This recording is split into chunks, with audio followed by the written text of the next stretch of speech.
قال النبي صلى الله عليه وسلم من سلك طريقا يلتمس فيه علما سهل الله له طريقا إلى الجنة আল্লাহর নবী সাল্লাল্লাহু আলাইহি ওয়াসাল্লাম বলে, ও দুনিয়ার মানুষ, তুমি দুনিয়াতে শান্তিতে থাকার জন্য, দুনিয়াতে সম্মানিত হওয়ার জন্য তোমার সন্তানকে দুনিয়াবি শিক্ষায় 5 বছর তুমি পড়াইছো, এরপরে তুমি দুনিয়ার বাজারে তোমার সন্তানকে উঠাইছো, ইসলামী ব্যাংক তোমার সন্তানকে চাকরি দেয় নাই, প্রাইম হসপিটালের মালিক তোমার সন্তানকে ডাক্তার হিসেবে নিয়োগ দেয় নাই, দুনিয়াবি মানুষরা পর্যন্ত তোমার সন্তানের 5 বছর পড়ার পরে কোনো দাম দিতে রাজি নয়। প্রকান্তরে তুমি যদি তোমার সন্তানকে মাত্র ঘর থেকে বের করেছো দুনিয়াবি শিক্ষা নয়, বরং দ্বীন শিক্ষা শেখার জন্য, কোরআনের জ্ঞান অর্জন করার জন্য, হাদিসের জ্ঞান অর্জন করার জন্য, আমি নবী বলে দিচ্ছি তোমার সন্তানের দাম আল্লাহর কাছে কেমন।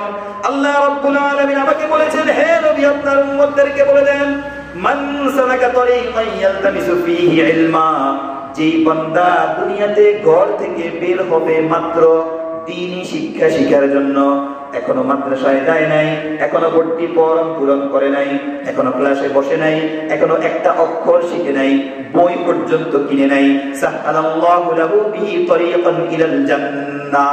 আল্লাহ রাব্বুল আলামিন বলেন, ও বন্ধু আপনার উম্মতদেরকে বলে দেন, ওই সন্তান যেই ঘর থেকে শীতের কালে কুয়াশার ভিতরে মাত্র বের হইছে দ্বীনি শিক্ষা শেখার জন্য, সে ঘর থেকে বের হয়ে একটা কদম দুনিয়ার বুকে রাস্তার উপরে একটা কদম দিবে, আমি আল্লাহ রাব্বুল আলামিন তার কদমটা আখিরাতের জান্নাতের রাস্তায় কবুল করে নিব। দুনিয়ার মানুষ মনে করবে এই লোকটা এক কদম করে আমাদের মেন স্কুল মাদ্রাসার দিকে এগোচ্ছে, আর আমি আল্লাহ ঘোষণা দিচ্ছি, না না না, আমার ওই অবুঝ নাবালিগ বান্দা এক কদম করে জান্নাতের দিকে অগ্রসর হচ্ছে। শুধু তাই নয়, ওয়া ইন্নাল মালাইকাতা লাতাদাউ আজনিহাতাহা রিদাল লিতালিবিল ইলমি। ও বন্ধুরা, এই পৃথিবীর সবচাইতে ক্ষমতাধর রাষ্ট্রের নাম হলো আমেরিকা। ঘটনাচক্রে আমেরিকার প্রেসিডেন্ট জো বাইডেন যদি আমাদের বাংলাদেশে আসে, বলেন তো দেখি তাকে স্বাগতম জানানোর জন্য কি কোনো চৌকিদার যাবে, চেয়ারম্যান যাবে, এমপি যাবে? না না না, বরং বাংলাদেশের প্রেসিডেন্ট, প্রাইম মিনিস্টার একত্রিত যৌথভাবে তাকে সম্বর্ধনা জানাবে। শুধু তাই নয়, বিমানবন্দরে বিমান থেকে নামার পর থেকে নিয়ে তার গাড়ি পর্যন্ত ওঠার পর্যন্ত তার জন্য লাল গালিচার ব্যবস্থা করা হবে, যাতে করে জো বাইডেনের পা মাটিতে না পড়ে। কিন্তু আল্লাহ রাব্বুল আলামিন বলে, ও বন্ধু তুমি তো জানো লাল গালিচার দাম কত। জো বাইডেন অনেক দামি, আমি মেনে নিলাম। জো বাইডেনকে সম্বর্ধনা স্বাগতম জানালো তোমার রাষ্ট্রের প্রধান শেখ হাসিনা, তোমার রাষ্ট্রের প্রেসিডেন্ট, তোমার রাষ্ট্রের প্রাইম মিনিস্টার জো বাইডেনকে স্বাগত জানানোর জন্য লাল গালিচার ব্যবস্থা করেছে, যেটার মূল্য তোমার জানা আছে। প্রক্ষান্তরে একজন তালেবে ইলম ধর্মীয় শিক্ষায় শিক্ষিত হওয়ার জন্য ঘর থেকে বের হইছে, এখন আর সে সাধারণ মানুষ থাকে নাই। তোমার কাছে জো বাইডেনের মূল্য যত বেশি, আমি আল্লাহ রাব্বুল আলামিনের কাছে ওই কচি বাচ্চাটা, তোমার ওই নিষ্পাপ শিশুটা, কোমলমতি শিশুটা, আমি আল্লাহর কাছে এত দামি। ওই বাচ্চাকে স্বাগতম জানানোর জন্য, ওই বাচ্চাকে সম্বর্ধনা জানানোর জন্য আমি আল্লাহ রাব্বুল আলামিন নূরের ফেরেশতাদের নূরের পাখা রাস্তায় বিছিয়ে দিই। কেন কেন কেন কেন কেন? জো বাইডেনের পা যদি মাটিতে পড়ে, বোঝা গেল জো বাইডেনকে বাংলাদেশ সরকার সম্মান জানায় নাই, এজন্য লাল গালিচার ব্যবস্থা করে। আল্লাহ বলেন, ও দুনিয়ার মানুষ ভালো করে শুনে রাখো, একজন মাদ্রাসা শিক্ষার্থী যদি দুনিয়ার মাটিতে পা রাখে, বোঝা যাবে আমি আল্লাহ তাকে সম্মান জানাই নাই। কি দিয়ে তাকে সম্মান জানাবো? লাল গালিচার মূল্য দেওয়া সম্ভব, সবুজ গালিচার মূল্য দেওয়া সম্ভব, কিন্তু আমি আল্লাহ ধর্মীয় শিক্ষায় শিক্ষিত ছোট্ট ছোট্ট বাচ্চাদের পায়ের নিচে এমন গালিচা বিছাইলাম, পুরা পৃথিবী বিক্রি করে দিলেও ওই একটা গালিচার 1 ইঞ্চি কেনার মতো সম্ভাবনা হবে না। নূরের ফেরেশতাদের নূরের পাখা বিছিয়ে দিবে। আল্লাহর নবী বলেন, শুধুমাত্র ওই ছোট্ট বাচ্চার রাজি খুশি এবং সম্মানের জন্য আল্লাহ তার পায়ের নিচে ফেরেশতাদেরকে বলবে, তোমাদের নূরের পাখাগুলা বিছিয়ে দাও। তাই নয়, শুধু তাই নয়, আল্লাহ নবী বলেন, মান খারাজা ফি তালাবিল ইলমি ফাহুয়া ফি সাবিলিল্লাহ। যদি সে ঘর থেকে বের হয় দ্বীন শিক্ষা শিখার জন্য, কোরআনের জ্ঞান শিখার জন্য, হাদিসের জ্ঞান শিখার জন্য, আল্লাহ বলেন না, এখন সে আর মেম স্কুল রোডে নাই, এখন সে আর বাংলাদেশের কোন রাস্তায় নাই, বরং আমি আল্লাহ রাব্বুল আলামিন ঘোষণা দিচ্ছি ও দুনিয়ার মানুষ, ওই ছোট্ট কোমলমতি বাচ্চাটা এখন ফি সাবিলিল্লাহ, সে এখন আমার রাস্তায়। যদি এখন তার ইন্তেকাল হয়ে যায়, আমি আল্লাহ আমার রাস্তায় তার মরণকে কবুল করে নিব। তোমরা দেখতেছো দুনিয়ার রাস্তায় সে হাঁটতেছে কাদাযুক্ত মাটিতে, না না না, সে এখন বর্তমানে ফি সাবিলিল্লাহ আল্লাহর রাস্তার ভিতরে রয়েছে। তার জন্য গর্তের পিপিলিকা থেকে শুরু করে সমুদ্রের মাছ পর্যন্ত তার জন্য দোয়া করতে থাকবে। তাকে সম্বর্ধনা জানাই স্বয়ং আমি আল্লাহ। তার পায়ের নিচে হলো নূরের ফেরেশতার পাখা, তাকে সম্বর্ধনা জানাই স্বয়ং আমার নূরের তৈরি ফেরেশতারা। বলেন না সুবহানাল্লাহ।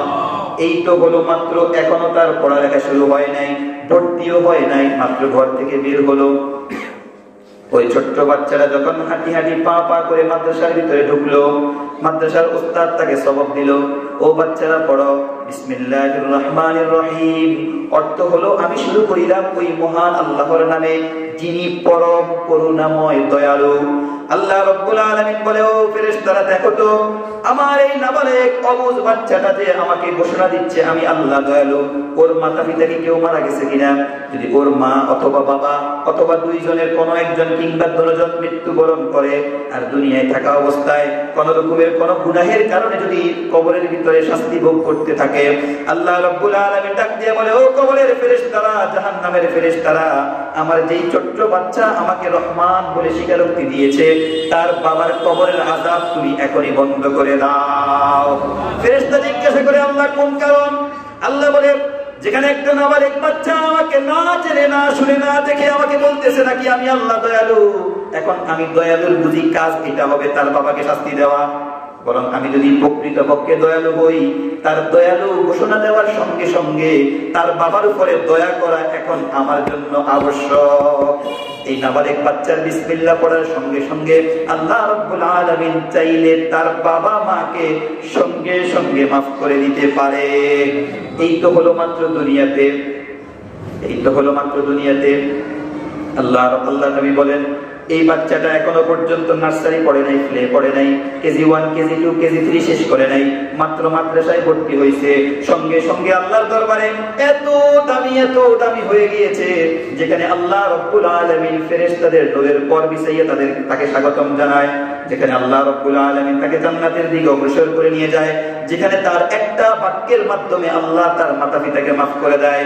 শুধু তাই নয়, যদি এই লোকটা, এই বাচ্চাটা পুরোটা কোরআন তার অন্তরের ভিতরে ঢুকাইতে পারে, হাফেজ কোরআন হইতে পারে, আল্লাহর নবী ঘোষণা দেয়, ও দুনিয়ার মানুষ, বড় একজন ডাক্তার যদি কোন রোগীর পাশে দাঁড়ায়, একটা মানুষ মুমূর্ষু অবস্থায় হসপিটালের বেডে শুয়ে আছে আইসিইউতে, যখন আজরাইল আসে, সাকরাতুল মাউত, মৃত্যুর যন্ত্রণা শুরু হয়ে যায়, তখন শুধুমাত্র লোকাল ডাক্তার, ডিবি ডাক্তার না, যত বড় এমবিবিএস ডাক্তার আসুক না কেন, মৃত্যুর যন্ত্রণা কমাইতে পারে এমন কোন ডাক্তার কিংবা ঔষধ এখনো পর্যন্ত দুনিয়াতে আবিষ্কার হয় নাই। কিন্তু প্রক্ষান্তরে যদি একজন মুমূর্ষু ব্যক্তি মৃত্যুর যন্ত্রণায় ছটপট করতেছে, তখন তোমরা এমবিবিএস ডাক্তারকে ডাক না দিয়া বরং তোমাদের বাড়ির পাশে ছোট্ট যে মক্তবটা আছে, ওই মক্তব থেকে ছোট্ট একটা বাচ্চাকে ডাক দিয়ে নিয়ে আসো। ওই বাচ্চাটা যখন সূরা ইয়াসিনের ইনজেকশনটা ফুসিং করবে, মৃত ব্যক্তির পাশে দাঁড়িয়ে, মুমূর্ষু ব্যক্তির পাশে দাঁড়িয়ে সূরাতু ইয়াসিন তেলাওয়াত করবে, আমি আল্লাহর নবী ঘোষণা দিয়ে দিচ্ছি, সঙ্গে সঙ্গে ওই ব্যক্তির মৃত্যুর যন্ত্রণা আল্লাহ মাফ করে দেবেন। কোন ওষুধ মৃত্যুর যন্ত্রণা কমাইতে পারে না, কোন ডাক্তার পর্যন্ত এমন কোন ইনজেকশন, এমন কোন টিকা, এমন কোন ফাইল, এমন কোন ঔষধ বানাইতে পারে নাই যে ঔষধের মাধ্যমে মুমূর্ষ ব্যক্তির মৃত্যুর যন্ত্রণা কমাবে। কিন্তু আল্লাহ রাব্বুল আলামিন বলে কোর্স করার কোনো প্রয়োজন নাই, কেজি 1 কেজি 2 ইন্টারমিডিয়েট শেষ করার প্রয়োজন নাই, এমবিবিএস এর কোর্স করার প্রয়োজন নাই, জার্মান থেকে সিঙ্গাপুর থেকে কোর্স করার প্রয়োজন নাই। শুধুমাত্র তোমার বাড়ির পাশে যে ছোট্ট ভাঙ্গাচুরা মক্তবটা আছে, ওই মক্তব থেকে শুধুমাত্র সূরা ইয়াসিন তেলাওয়াত করা শিখেছে এমন একটা ছোট্ট বাচ্চা যদি তোমার দাদা নানার পাশে দাঁড়িয়ে মুমূর্ষ ব্যক্তির মৃত্যুর যন্ত্রণায় ছটফট করতেছে আর সূরা ইয়াসিন তেলাওয়াত করতেছে, আমি আল্লাহ রাব্বুল আলামিন ওই ছোট্ট বাচ্চার সূরা ইয়াসিনের তেলাওয়াতের বরকতে ওই মুমূর্ষ ব্যক্তির মৃত্যুর যন্ত্রণা আমি আল্লাহ মাফ করে দিব। এইটা তো মাত্র দুনিয়ার কথা, অথচ এই লোকটা দুনিয়াতে সম্মানিত হওয়ার জন্য এই শিক্ষা শিখে নাই। আলেম হয়েছে কি দুনিয়া সম্মানিত হওয়ার জন্য? আলেম, আমি তো আগেই বলেছিলাম, দুনিয়াবী শিক্ষায় শিক্ষিত হয় দুনিয়ায় সম্মানিত হওয়ার জন্য, আর আখিরাতের শিক্ষায় শিক্ষিত হয় আখিরাতে শিক্ষিত হওয়ার জন্য। আল্লাহ বলেন তুমি তো শিখছো আখিরাতে শিখার জন্য, কিন্তু তোমার সম্মান আমি আল্লাহ দুনিয়াতেই শুরু করে দিলাম। বলেন না সুবহানাল্লাহ। আপনাদের এলাকার ভিতরে অনেক সম্মানিত লোক আছে। ধরেন আমাদের মসজিদের সভাপতি সাহেব, ওনার নাম কি? জনাব অ্যাডভোকেট নাসিরউদ্দিন সাহেব, ঠিক না? আপনারা ওনার কি নাম ধরে ডাকেন? নাসির ভাই করে ডাকেন না? কেশিয়ার নাম ধরে ডাকেন না? সেক্রেটারির নাম ধরে ডাকেন না? তো আমিও তো এই মসজিদের একজন লোক, আমার নাম ধরে কদিন ডাকছেন আপনারা? আমার বয়স কি নাসির সাহেবের থেকে বেশি, সেক্রেটারির থেকে বেশি? আমি যেদিন হাফেজ হয়েছি এরপরে আজ পর্যন্ত আমার মনে হয় না যে 100 বার আমি আমার নাম ডাক শুনছি। হাফেজ সাহেব, হাফেজ সাহেব দিকে আসেন। আমার বড় ভাই আমাকে কল দিয়ে বলে হাফেজ সাহেব কেমন আছেন? আসো নয় আছেন। আমার নাম বলে আমার হাফেজ সাহেব আসছে। অথচ আমি হাফেজ এই দুনিয়াতে সম্মানিত হওয়ার জন্য হই নাই, এই শিক্ষাটা আখিরাতে সম্মানিত হওয়ার জন্য হয়। আল্লাহ রাব্বুল আলামিন বলেন এই তো গেল তার দুনিয়ার পাঠ, কিন্তু মৃত্যুর পরে তার তো মূল খেলা শুরু। মৃত্যুর পরে তার মূল খেলা শুরু। কবরে যাওয়ার পরে আল কুরআন হুজ্জাতুল লাকা আও আলাইক। আপনি যদি ব্যাগ ভর্তি টাকা নিয়ে রাস্তায় হাঁটেন, দেখবেন আপনার চতুর্পাশে হাইজ্যাকার, ছিনতাইকারী, টাকার দল আপনাকে ঘেরাও দিয়ে ধরবে টাকার জন্য। ধরুন আমি রাত্রেবেলা ঢাকা থেকে আসতেছি অনেক টাকা নিয়ে, মেয়ের বিয়ে, 2 লক্ষ টাকা একটা ব্যাগের ভিতরে নিয়ে আসতেছি। ব্যাগটা দেখেই বোঝা যায় টাকার ব্যাগ। সোনাপুর থেকে দিয়ে আসতেছি, আমি অটো পাইতেছি না, হেঁটে হেঁটে আসতেছি। আমাদের এলাকার যে অবস্থা মাশাআল্লাহ, অনেক আল্লাহর ওলি আব্দুল কাদের জেলানী আছে, রাত্রেবেলা উকি দিয়ে থাকে কে টাকা থেকে আসতেছে, আছে না? ওরা আমার ধরছে তাহাজ্জুদ নামাজ পড়ার জন্য। কিসের জন্য? আমার তো দুবার দিয়ে ধরছে আমার হাতে যে ব্যাগটা আছে সেটা নেওয়ার জন্য। এখন বলেন তো দেখি আমার মনে কেমন ফেরেশানি। ঠিক তখন যদি আমি দেখি পুলিশের একটা গাড়িতে পুলিশ প্রধান অথবা পুলিশ একজন ওসি অস্ত্র নিয়ে আমার পাশে আসতেছে, বলেন তো দেখি ওই ডাকাতগুলো আমার ঘরে থাকবে না দৌড়ে পালাবে? ঠিক কিয়ামত। ও বন্ধু, মৃত্যুর পরে আমাকে যখন কবরস্থ করা হবে, একজন হাফেজে কোরআন আলেমে দ্বীনকে যখন কবরস্থ করা হবে, জাহান্নামের ফেরেশতারা আসবে, কবরে শাস্তি দেওয়ার ফেরেশতারা চতুর্দিক থেকে ঘুরবে তাকে শাস্তি দেওয়ার জন্য। সঙ্গে সঙ্গে কোরআন র্যাবের প্রধান, পুলিশের প্রধানের ভূমিকা নিয়ে অস্ত্র সজ্জিতর সাথে সজ্জিত হয়ে আমার পাশে দাঁড়িয়ে যাবে। কোরআনকে ফেরেশতারা জিজ্ঞাসা করবে তুমি কে? বলবে আমি হলাম সেই জিনিস যাকে মুখস্থ করতে গিয়ে এই লোকটা অনেক রাত্র ঘুম মেরেছিল, যে আমাকে ঘুম মেরে আমাকে রাত তেলাওয়াত করেছিল। ফজরের নামাজের পরে অনেক সুন্দর ঘুম হয়, অনেক শান্তির ঘুম হয়, তার আরামের ঘুমকে হারাম করে আমাকে তেলাওয়াত করেছিল। সুতরাং আজকে কিভাবে আমি তাকে ভুলে যাই? তখন ওই হাফেজে কোরআনকে বলবে বন্ধু তুমি আমাকে পড়তে গিয়ে, আমাকে মুখস্থ করতে গিয়ে তোমার দুনিয়ার হায়াতে অনেক দিন তুমি ঘুম নষ্ট করেছো। আজকে আমি তোমার দেহরক্ষী হিসেবে তোমার পাশে দাঁড়িয়ে গেলাম, তুমি আরামের ঘুম যাও, আমি তোমার পাশে আছি কিয়ামত পর্যন্ত, যাতে কেউ তোমার ঘুম না ভাঙায় সেই ব্যবস্থা করতেছি। ও বন্ধু, কবরের জগৎ পেরিয়ে যখন একজন হাফেজ, একজন আলেম ফুলসিরাত পার করবে, মিজানের পাল্লায় যাবে, হাসরের ময়দানে যাবে, আল্লাহ নবী বলেন মান ক্বারাআল কুরআন ফাস্তাযহারাহু ফাআহাল্লা হালালাহু ওয়া হারামা হারামাহু আদখালাহুল্লাহুল জান্নাহ ওয়া শাফাআহু ফি 'আশরাতিন মিন আহলি বাইতিহি কুল্লুহুম ক্বাদ ওয়াজাবাত লাহুমুন নার। সময় শেষ। আল্লাহ নবী বলেন যে ব্যক্তি হাফেজ হইছে, ওই হাফেজ হওয়ার পরে কোরআন অনুযায়ী আমল করছে, কিয়ামতের দিন আল্লাহ রাব্বুল আলামিন তাকে সর্বপ্রথম জান্নাতে প্রবেশ করাবে। জান্নাতে প্রবেশ করানোর পরে আল্লাহ রাব্বুল আলামিন তার হাতে 10টা জান্নাতের টিকিট দিয়ে দিবেন। দিবে আর বলবে, ও হাফিজ কোরআন, ও আলেম দ্বীন, যাও তুমি তোমার আত্মীয় স্বজনদের মধ্যে দেখতে থাকো কারা কারা তোমার পছন্দ হয়, এমন 10 জন ব্যক্তিকে তুমি এই 10টা টিকিটের মাধ্যমে তুমি জান্নাতে নিয়ে আসো। আল্লাহ নবী বলেন, ওই 10 জন কেমন? আব্দুল কাদের জিলানী হওয়ার দরকার নাই, মসজিদের ইমাম মুয়াজ্জিন হওয়ার দরকার নাই, কুল্লুহুম কদ ওয়াজাবাত লাহুমুন নার। ওই 10 জন এমন হলেও চলবে যাদের সম্পর্কে ইতিপূর্বে জাহান্নামের ঘোষণা হয়ে গিয়েছে। ধরে নেন হাফেজে কোরআনের বাবা, দুনিয়ার ভিতরে কোনো একটা অন্যায়ের কারণে তার সম্পর্কে জাহান্নামের ঘোষণা হয়ে গিয়েছে। এমন 10 জন মা বাবা আত্মীয় স্বজন যাই হোক না কেন, 10 জন ব্যক্তি যাদের জাহান্নামের টিকিট কাটা হয়ে গিয়েছে, জাহান্নামের গাড়ি চলে আসছে, এমন 10 জন জাহান্নামীকে একটা হাফেজ ইচ্ছা করলে টেনে টেনে জান্নাতে সুপারিশ করে নিয়ে যেতে পারবে। এটা একটা ডাক্তারের জন্য। ডাক্তারকে আল্লাহ 10টা টিকিট দিব, ইঞ্জিনিয়ারকে দিব। ভাই, আপনার যে দুনিয়াবি শিক্ষা শিখছেন ওটা দুনিয়াতেই পাবেন, আখিরাতে পাওয়ার কোনো সম্ভাবনা নাই। আপনি জিজ্ঞাসা করেন যে ডাক্তার সাহেব ডাক্তারি কেন পড়লেন, উনি বলবো যাতে করে কবরের সুযোগ যাওয়া সহজ হয়ে যায়, এই জন্য। ইঞ্জিনিয়ারকে জিজ্ঞাসা করবেন কেন ইঞ্জিনিয়ারিং করতেছেন, উনি বলবে যাতে করে আমার কবরের পার্টিশনটা শক্ত হয়, যেন ভেঙে না পড়ে, এই জন্য। আপনি যদি একজন উকিলকে জিজ্ঞাসা করেন কেন ওকালতি করতেছেন, কেন ওকালতি করতেছেন, উনি বলবে যাতে করে জাহান্নামের ফেরেশতাদের সঙ্গে জেরা কইরা মিথ্যা সাক্ষী দাঁড় করাইয়া আমি জান্নাতে যাইতে পারি। বলতে পারবে না। আপনার উকিলের ওকালতি দুনিয়ার পর্যন্ত, ডাক্তারের ডাক্তারি নিঃশ্বাস ত্যাগ করা পর্যন্ত, ইঞ্জিনিয়ারের ইঞ্জিনিয়ারিং এই দুনিয়াতে। কিন্তু একজন হাফেজে কোরআনের কোরআনের দাম দুনিয়াতেও আছে, মৃত্যুর পরে কবরেও আছে, এবং কবরের পরে ফুলসিরাত, হাসর, মিজান এবং কিয়ামতের ময়দানে। শুধু তার বেলায় যে তা নয়, সে চাইলে তার মাতা পিতা আত্মীয় স্বজন থেকে 10 জন, কমপক্ষে 10 জন জাহান্নামীকে সুপারিশ করে আল্লাহর দরবার থেকে জান্নাত মঞ্জুর করাইতে পারবে। আল্লাহ তুমি আমাদেরকে কবুল করো, সকলে বলেন আমিন।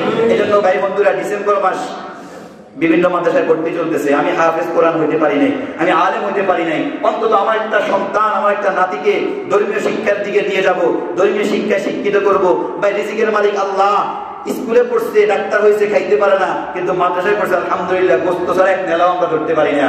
আছে রিজিকের মালিক আল্লাহ। আল্লাহ খাওয়াবে আল্লাহ, পড়াবে আল্লাহ। আপনি এটা মনে করিয়েন না যে মাদ্রাসা শিখে আপনার সন্তান না খেয়ে পড়বে। না না না, আজ পর্যন্ত কোন আলেম খাওয়ার জন্য চুরি করে নাই, আজ পর্যন্ত কোন আলেম পড়ার জন্য ডাকাতি করে নাই, চাঁদাবাজি করে নাই। বরং স্কুল পড়ুয়া, ভালো ভালো শিক্ষা প্রতিষ্ঠান থেকে গ্রাজুয়েট করা, গ্রাজুয়েট কমপ্লিট করে ওরা খাওয়ার জন্য, পড়ার জন্য রাস্তায় অস্ত্র নিয়ে দাঁড়িয়েছে। আজ পর্যন্ত কোন আলেম দাঁড়ায় নাই। সুতরাং খাওয়া এবং পড়া নিয়ে টেনশন করবেন না। পরকালের শান্তির জন্য, দুনিয়ায় সম্মান এবং শান্তির জন্য আমি আমার সন্তান কিংবা আমি আমার নাতি পুতি যারা আছে মাদ্রাসায় দিব ইনশাআল্লাহ। আল্লাহ আমাদেরকে সহিহ বুঝ দান করুন, সকলে বলেন।